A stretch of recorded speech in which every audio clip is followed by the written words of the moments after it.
Niwang kayo eh.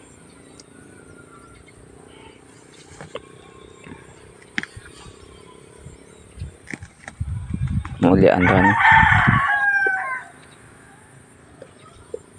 Isa ka semana ra ni ngadto sa isa ka buwan o ana. Mulian na ni.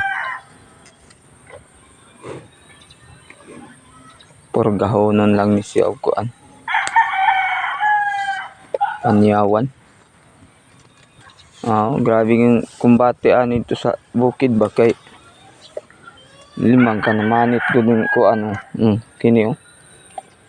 Limang ka na. Wa ikumbatig trabaho. Mailhan gid nimo ang kabaw tagsara itrabaho kay dili gid main ani. May ba kung di tabirador. Na. Inani ang resulta ng itrabaho. Kini. Pero bisan pag itrabaho pa adlaw-adlaw ang karabaw kung idayo gina siya og tugway. Ano bang dili ingon nga balik-balik diya sa iyang pana dito sa ubos kadaghang ang sagbot. Di gina siya may nana kaniwang.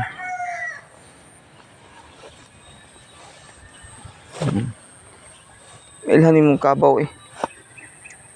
Ako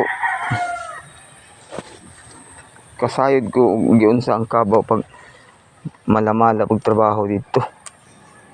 Sayod bukid ni gud na. Ara gud na oh. Napilas oh. Ni adyo na panit oh na. Mailhan mo gina nimo mga panit oh na.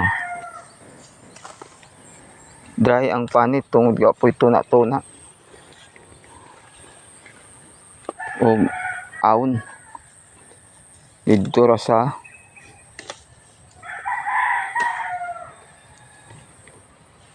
Maranggi na Maranggi pa silong.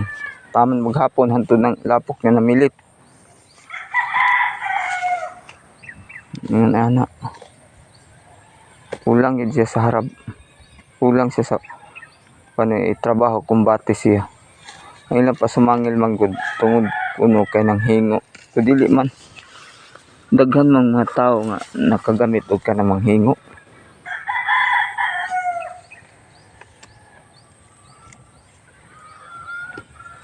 Di man daw na maoy rason.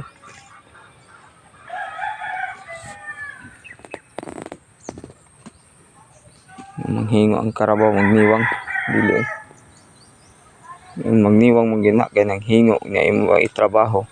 Di kayo makakuan sa pagkaon niya.